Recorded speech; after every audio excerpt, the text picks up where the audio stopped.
Allahu Allahu Allahu Allah Allahu Allahu Allahu Allah Allahu Allahu.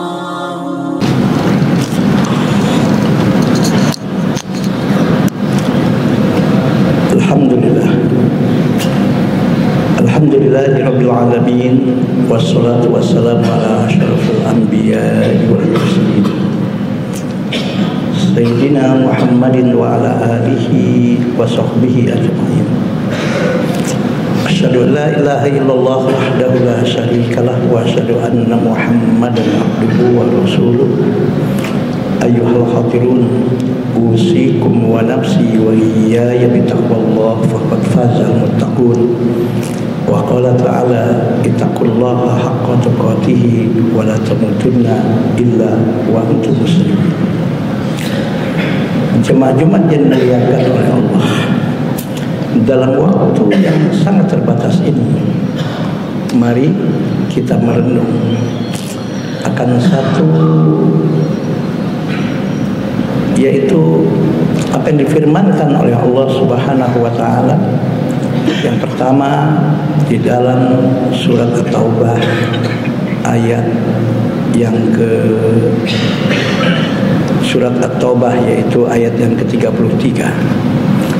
Dan juga ternyata ayat yang sama termaktub juga di dalam surat As-Saff ayat 9.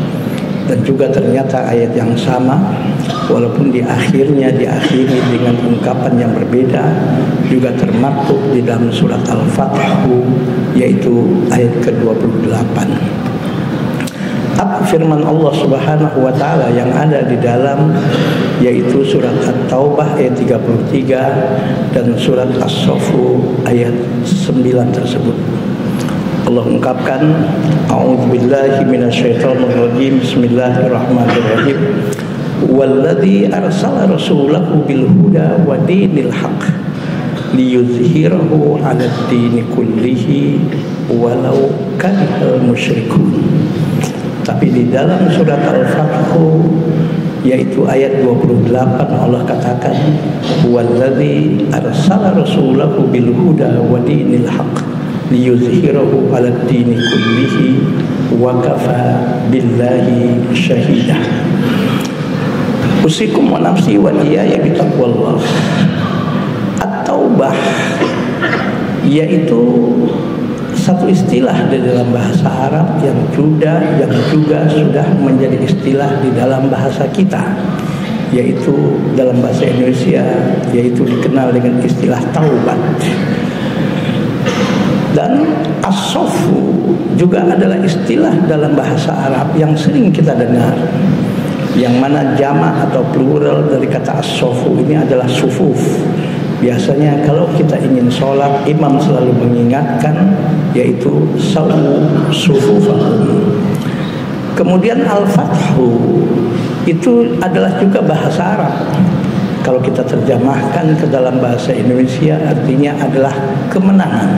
Sebagaimana Allah firmankan misalnya di dalam Al-Quran, idza jaa nasrullahi wal fathu wa ra'aitan nasa yadkhuluna fi dinillahi afwaja. Dan juga pada tahun 8 Hijriah dalam biografi atau sirah nabawiyah dikenal satu peristiwa yang besar dalam kehidupan Rasulullah yang dikenal dengan istilah Fathu Makkah. Usikum wa nafsi wa iyaya bitaqwallah. Di dalam surat At-Taubah ayat 33 dan di dalam surat As-Saff ayat 9 Allah katakan, walladzi arsala rasulahu bil huda wa dinil haqq. Dialah Allah yang mengutus Rasulnya Muhammad sallallahu alaihi wasallam, yang mana Rasul Muhammad sallallahu alaihi wasallam ini diutus oleh Allah, dibekali dengan bil huda, dibekali dengan Al-Quran, wa dinil haq, dan juga dibekali oleh Allah dengan dinul haq, yaitu agama yang benar. Apa itu agama yang benar? Allah katakan di dalam Al-Quran surat Ali Imran ayat 19, Inna dina indallahil Islam. Sesungguhnya agama yang benar yang diterima oleh Allah hanya agama Islam. Bahkan dalam surat Ali Imran ayat 85 Allah tegaskan, "Wa may yabtaghi ghairal islami dinan fala yuqbala minhu wa huwa fil akhirati minal khasirin." Barang siapa yang menjadikan selain Islam sebagai din atau sebagai agamanya, maka di akhirat nanti Allah katakan fala yuqbala minhu, agama selain Islam itu tidak akan diterima oleh Allah Subhanahu wa taala. Wa huwa fil akhirati minal khasirin, dan orang yang menjadikan selain Islam sebagai agamanya, dia pasti akan tergolong orang-orang yang merugi. Karena Allah katakan innal ladzina kafaru min ahlil kitab wal musyrikin fi nari jahannam khalidina fiha abada ulaika hum syarrul bariyah. Sesungguhnya orang-orang kafir, baik orang-orang kafir itu dari golongan ahlul kitab maupun dari golongan orang-orang yang melakukan syirik, apa kata Allah? Fi nari jahannam khalidina fiha abada. Di akhirat nanti mereka pasti akan dimasukkan oleh Allah ke neraka jahanam, bahkan khalidina fiha abada, mereka kekal abadi selamanya di neraka tersebut dan tidak akan pernah dikeluarkan oleh Allah Subhanahu wa taala dari neraka jahanam tersebut.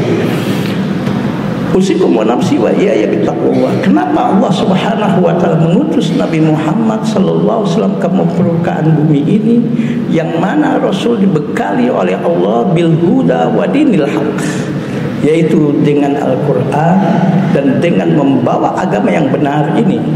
Subhanallah, bahkan di dalam satu hadis Rasulullah katakan, yaitu al-Islamu ya'lu wa la yu'la alaihi.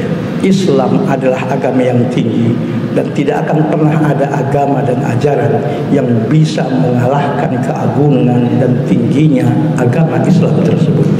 Subhanallah, sebagai bukti, seorang kristolog yang kita kenal namanya misalnya Zakir Naik pernah mengungkapkan dalam satu ceramahnya. Apa kata Zakir Naik? Semakin tinggi teknologi dan semakin maju ilmu pengetahuan, semakin terbuka kebenaran syariat Islam dan kebenaran ajaran yang disampaikan oleh Rasulullah Muhammad SAW tersebut. Bahkan kata beliau, sekarang 85% lebih ajaran Islam itu dengan kecanggihan teknologi dan ilmu pengetahuan terbukti kebenarannya. Yang 15% kata Zakir Naik hanya tinggal menunggu waktu untuk membuktikan kebenaran syariat Islam tersebut. Contoh yang sangat simpel misalnya, kenapa dalam ajaran Islam Allah Subhanahu wa taala misalnya menyuruh kita kalau masuk kamar mandi misalnya disuruh untuk mendahulukan kaki kiri. Ini sangat sederhana kelihatannya, tapi sebetulnya Allah menyuruh kita, dan di dalam Islam disunnahkan dan dianjurkan kalau masuk kamar mandi mendahulukan kaki kiri. Ini sebetulnya bukti bahwa ajaran Islam adalah rahmatan lil alamin, bukan hanya untuk orang Islam, tapi untuk seluruh kehidupan yang ada di alam semesta ini. Kenapa? Karena kamar mandi kita tahu adalah tempat yang licin, karena kamar mandi adalah tempat yang mungkin berlumut dan sebagainya.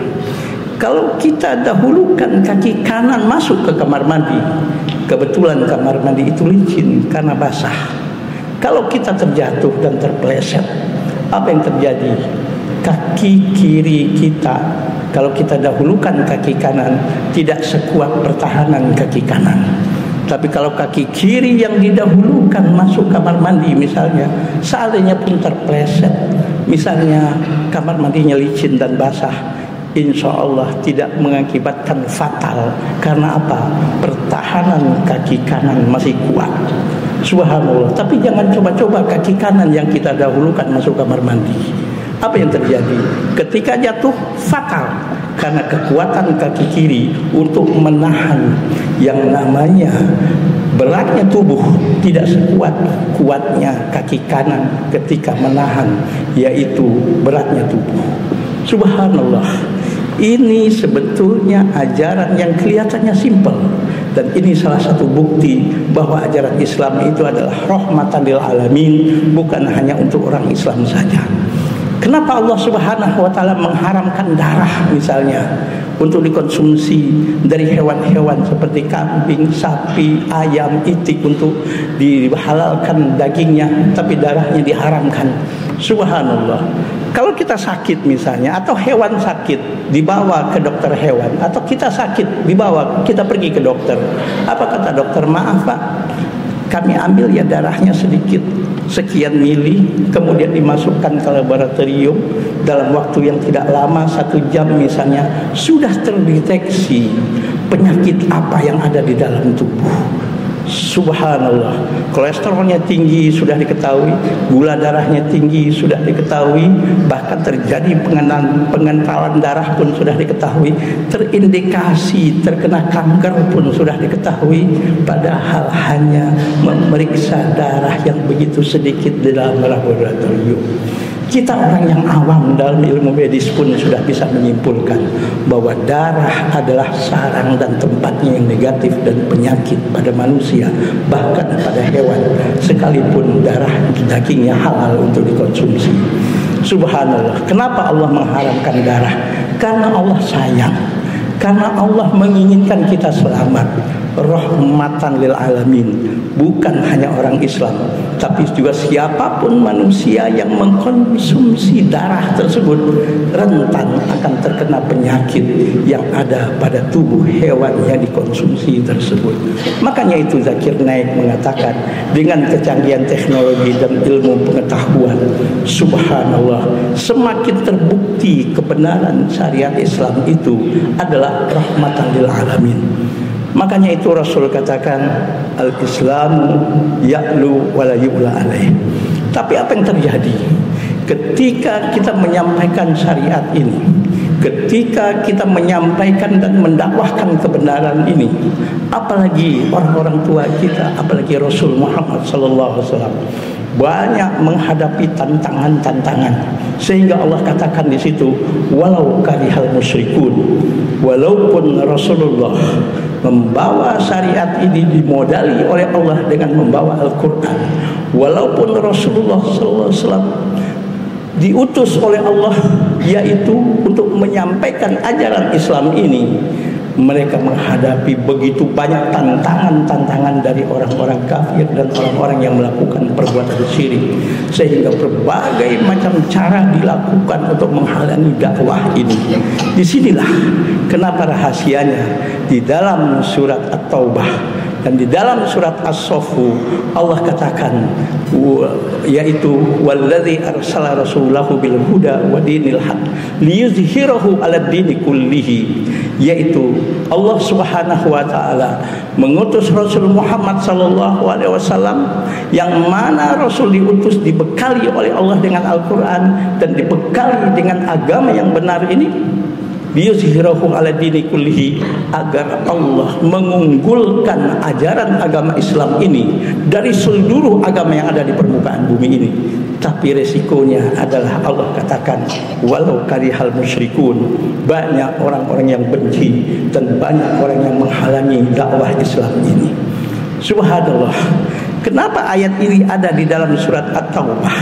Kenapa ayat ini ada dalam surat As-Saffu? At-Taubah artinya taubat, As-Saffu artinya adalah barisan. Kemudian yang terakhir Allah katakan, yaitu huwallazi arsala rasulahu bil huda wa dinil haq liyuzhirahu 'ala dini kullihi wa kafa billahi syahida, ada di dalam surat Al-Fath. At-Taubah artinya taubat, As-Saffu artinya barisan, Al-Fathu artinya kemenangan. Jadi artinya kemenangan di dalam berdakwah, kemenangan dalam menyampaikan syariat ini, kemenangan pasti akan didapat dan dijamin oleh Allah, akan didapatkan kalau kita dalam berdakwah dan di dalam menyampaikan syariat ini. Syarat yang pertama, kita harus bertaubat, kita harus introspeksi diri, kita harus berkaca diri. Seandainya banyak konsep-konsep yang selama ini, ajaran-ajaran yang selama ini, yang kita sudah keluar dari syariat Islam, Dalam berekonomi mungkin kita sudah banyak melakukan perbuatan-perbuatan yang tidak diridhoi oleh Allah dalam berekonomi. Di dalam berpolitik sudah banyak melakukan pelanggaran-pelanggaran hukum, yaitu berpolitik yang menghalalkan segala macam cara yang tidak keluar dari syariat. Di dalam bergaul, berinteraksi, berkomunikasi selama ini banyak hal-hal yang bertentangan dengan syariat yang kita lakukan dalam kehidupan kita 24 jam. Dari kita bangun tidur sampai tidur kembali, banyak ajaran-ajaran yang diajarkan oleh Allah yang sesuai dengan syariat yang kita tinggalkan. Mari bertaubat, jangan diteruskan.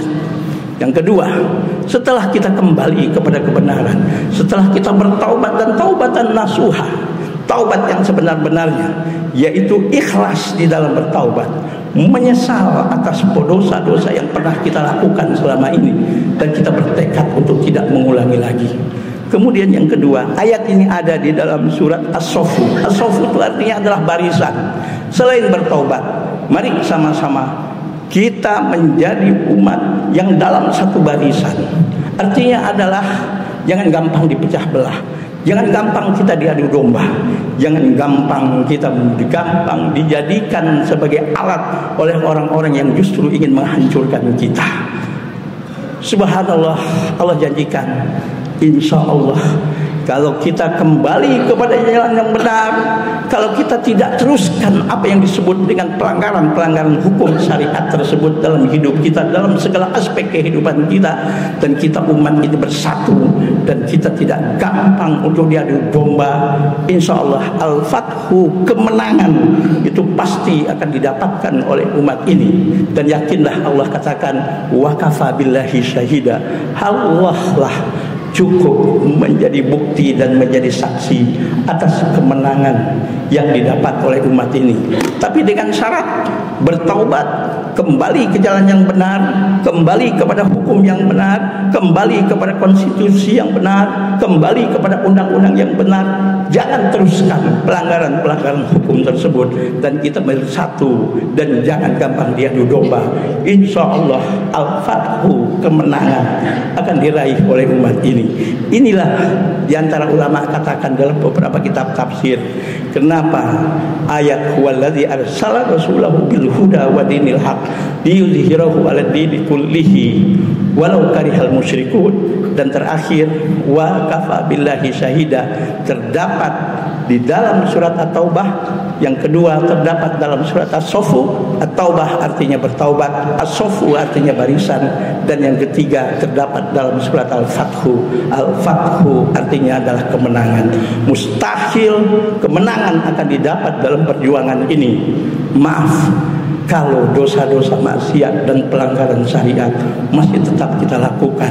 Maaf, rasanya sulit kita akan mendapat kemenangan kalau kita masih terkotak-kotak dan gampang untuk diadu domba dan sulit untuk bersatu. Mudah-mudahan ridho, rahmat, dan keberkahan dari Allah senantiasa dilimpahkan oleh Allah dalam kehidupan kita.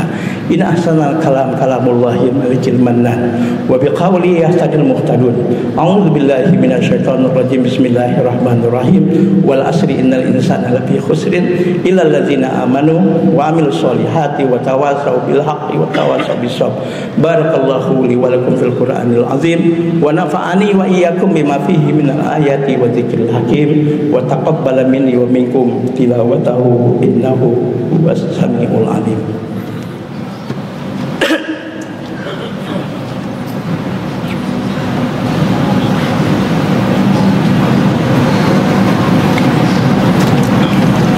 Alhamdulillah.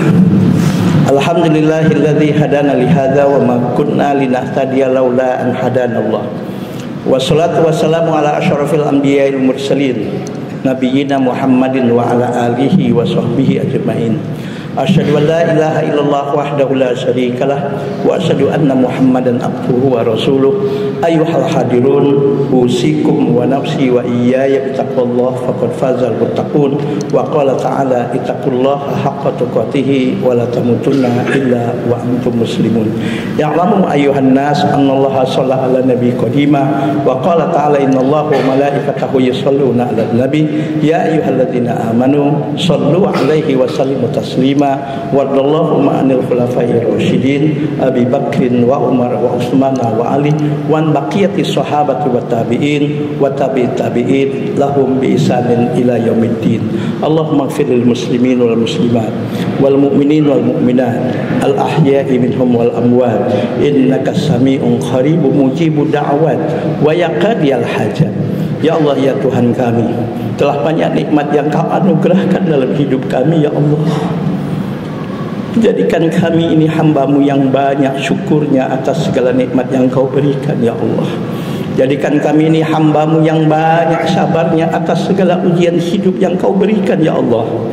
Kau berikan kami ujian dengan kenikmatan dan kemewahan, bahkan dengan kekuasaan. Jangan jadikan kami ini hamba-Mu yang lupa diri, ya Allah. Apalagi sombong, angkuh dan zalim dengan semuanya itu, ya Allah. Kau uji kami dengan berbagai macam kesulitan hidup. Jangan jadikan kami ini hamba-Mu yang berputus asa, ya Allah. Ya Allah, bimbinglah kami, bimbinglah orang-orang tua kami, bimbinglah guru-guru kami, bimbinglah keluarga kami, anak cucu kami dan keturunan kami. Bahkan bimbinglah pemimpin-pemimpin kami, ya Allah, baik pemimpin agama maupun pemimpin negara, ya Allah, untuk selalu berada di jalan yang benar, untuk selalu berada di jalan yang Kau ridhoi, ya Allah, agar tercipta dalam kehidupan kami, kehidupan berkeluarga, kehidupan bermasyarakat, kehidupan berbangsa dan bernegara, kehidupan yang penuh dengan ridho, rahmat dan keberkahan dari-Mu, ya Allah. Ya Allah, jadikan kening kami yang selalu sujud kepadamu, ya Allah. Jadikan lidah kami yang selalu bertasbih, bertahmid, bertakbir, beristighfar kepadamu, ya Allah. Jadikan hati kami yang tidak pernah lalai dan tidak pernah lupa kepadamu, ya Allah. Jauhkan dan hindarkan dari diri kami dan tubuh kami harta dan perbuatan yang haram, ya Allah. Jauhkan dan hindarkan dari diri kami dan tubuh kami harta dan perbuatan yang haram, ya Allah. Berikan kekuatan kepada kami untuk mampu meninggalkannya, ya Allah. Ya Allah, tidak sedikit saudara-saudara kami di penjuru dunia ini yang dalam keadaan sengsara dan menderita, ya Allah. Bahkan terzolimi dan dizolimi oleh musuh-musuh-Mu, ya Allah, khususnya kaum Yahudi dan Zionis, ya Allah. Dan khususnya di Palestina, ya Allah. Yang meninggal di antara mereka, jadikan mereka syuhada di hadapan-Mu, ya Allah. Yang luka-luka dan sakit, sembuhkan penyakit mereka, ya Allah. Berikan kekuatan dan ketabahan dan kesabaran kepada mereka, ya Allah. Berikan kemenangan kepada mereka, ya Allah. Hancurkan musuh-musuh mereka sehancur-hancurnya, ya Allah. Allahumma ansuril muslimin al-mujahidin fi kulli makanin wa fi kulli zaman. Allahumma ansuril muslimin al-mujahidin fi kulli makanin wa fi kulli zaman. Allahumma ansuril muslimin al-mujahidin fi Palestin. Allahumma ansurhum, ya Allah, fa innaka khairun nasirin. Allahumma ansurhum, ya Allah, fa innaka khairun nasirin. Sekelam apapun masa lalu kami, ya Allah, jangan jadikan sebagai penyebab diturunkan berbagai macam dan musibah dalam kehidupan kami, ya Allah. Sekelam apapun masa lalu kami, ya Allah, jangan jadikan sebagai penyebab tidak diijabahnya doa dan permohonan kami, ya Allah. Ya Allah, kami sadar, ya Allah, bagaimanapun gagahnya kami saat ini, satu saat pasti kami akan mengakhiri hidup kami di dunia ini. Suatu saat kami pasti akan meninggalkan dunia ini, ya Allah. Suatu saat pasti kami akan menghembuskan nafas kami yang terakhir di dunia ini, ya Allah. Kapanpun dan dimanapun Engkau mengutus malaikat-Mu untuk memisahkan nyawa dari tubuh kami, matikan kami dalam keadaan beriman. Matikan kami dalam keadaan beriman. Matikan kami dalam keadaan taat dan beribadah kepadamu, ya Allah. Matikan kami setelah taubat kami Kau terima, ya Allah, yaitu mati dalam keadaan husnul khatimah. Rabbana atina fid dunya hasanah wa fil akhirati hasanah wa qina adzabannar. Subhana rabbika rabbil izzati amma yasifun wa salamun alal mursalin walhamdulillahi rabbil alamin. Ibadallah, innallaha ya'muru bil adli wal ihsan wa ita'idzil qurba wa yanha 'anil fahsya'i wal munkari wal baghi ya'izukum la'allakum tadhakkarun wa la dzikrullahi akbar wallahu ya'lamu ma tasna'un. Aqimus shalah.